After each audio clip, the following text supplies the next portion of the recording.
Women's jobs advertised while on maternity leave. Being overlooked for training and promotion. Your life's turned upside down and everything's just ruined. You think about just getting rid of everything and just ending your life. Being criticised for time spent being sick with morning sickness instead of serving at a till. Being excluded from meetings. How can I pay my rent? How can I pay my bills? I wanted to cry, but I didn't want him to see me cry. A woman being told she was a waste of a salary.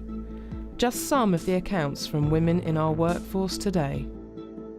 It's, a travesty that women in 2017 are still faced with this level of discrimination. It's banks, insurers, utility companies, big conglomerates, retail. People just don't know the real state of what's going on.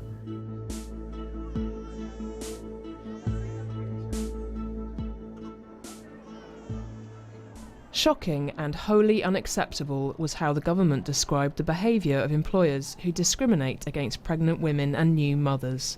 But a year and a half since the Equality and Human Rights Commission presented it with its evidence, after interviews with more than 3,000 women, there is no improved protection for today's workers.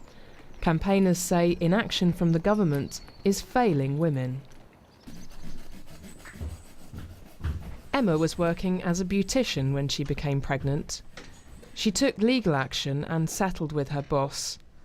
Because she signed a gagging order, we're protecting her identity and her words are spoken for her.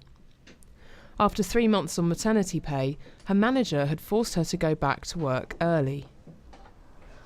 The manager said, if I'm not going back to work, I have to pay back all the maternity payment. This is illegal. It's against the law. Yeah, I know now. At that time, I didn't know. It was that time when they wanted me to go back to work. This is how they pushed me to go back, or go back earlier. She was then called into the salon and told by the owner she couldn't have her job back. I didn't know what I could do. How can I pay my rent? How can I pay my bills? I was floored. Really, I don't know. I wanted to cry, but I didn't want him to see me cry. Did you want him to realise what he did wasn't right? I talked to my solicitor and I told him what I want is I want to teach him. What he did is not right. I don't want him to do it again. And I'm sure, still now he thinks he was right. But he wasn't. He wasn't.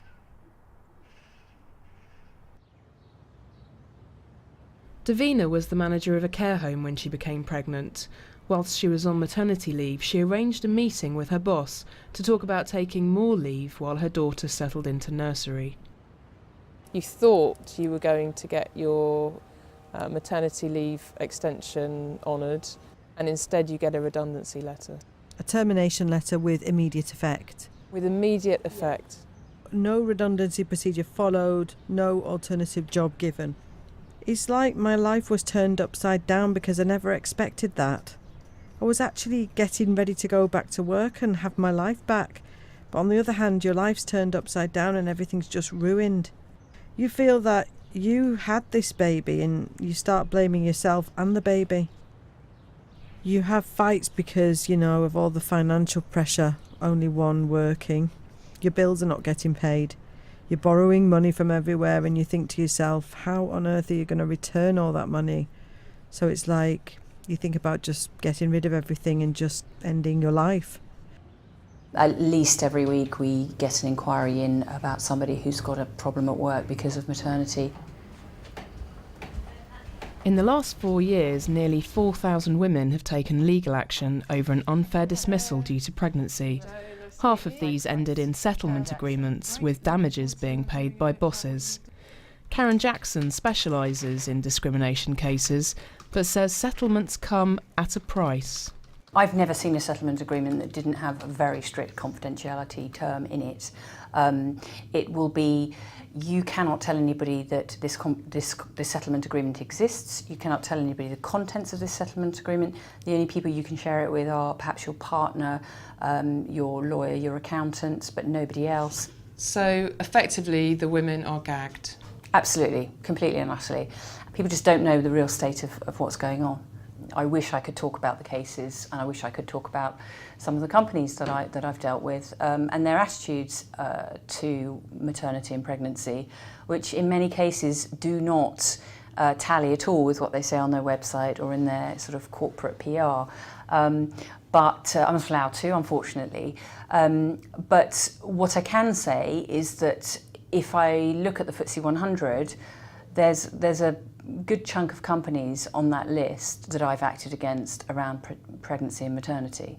It really goes across all sectors. I mean, there's absolutely no pattern at all. It covers household names, brands that we know that we find in our fridge or cupboards. It's banks, insurers, utility companies, big conglomerates, retail.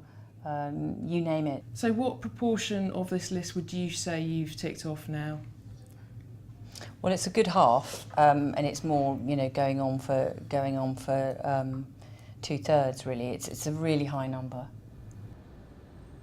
Catherine McLennan won her maternity discrimination employment tribunal, receiving damages and costs of £21,000. I couldn't quite believe it. There was, numerous emails, occasions, meetings, events where, I didn't feel as if I was, back to where I'd been. I was omitted from the directory, which... Omitted from the directory? Yeah, so my job title was omitted from the TUC directory, which was really hard to see in print. I think at one point when I said to my manager, look, I've come back, I'm a competent, able, professional woman, I've always done a really good job, I just want to continue with my career. And he asked a female colleague if I had postnatal depression. Could you believe that it was the TUC that was treating you in this way, the body that represents 50 trade unions and stands up for workers' rights? I was very sad actually, because I felt as an organisation, who stands for fairness, equality and justice, which are all the things that I stand for too, I felt really sad that a number of individuals were obviously bringing the reputation of that into repute, and that was the saddest part of it. I guess I'm quite resilient, and I felt that if I couldn't do it, then what chance did, other women who didn't necessarily have the same sort of strength or, support network, what would they do? It's as important for employers to see and learn from my case than it is for women to take inspiration from the fact that you can actually speak out and do something about it. But the outcome, there's no winners. I can't advocate that strongly enough. There are no winners in these cases. The TUC says there was no malicious or conscious attempt to discriminate. Catherine has gone on to continue her successful senior management career and now works in maternity services. One of the things the government's been recommended to do is bring in a dismissal ban like they have in Germany. Only in very rare circumstances can a woman be dismissed while pregnant or for 4 months after they give birth. How many cases are there each year in Germany, roughly, where a woman has been sacked? That's something I couldn't research because there are no statistics regarding that. But I asked colleagues working in that field and looked up my cases, and I had one. Exactly in 10 years. Yeah. In 10 years. And my colleagues told me it's unusual that there's discrimination while pregnancies because the employees are protected.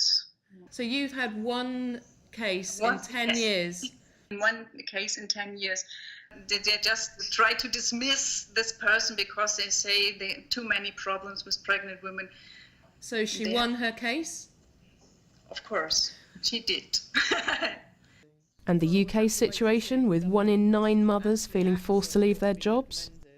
I think it's a shame. It's a shame because it's needless. You can find some compromise like we did in Germany, maybe. The government says it's determined to tackle pregnancy and maternity discrimination, and there should be zero tolerance of it. It says it's still reviewing whether stronger protections are needed, and no date has been given for when that will happen by. For others, the call is for the silencing to stop.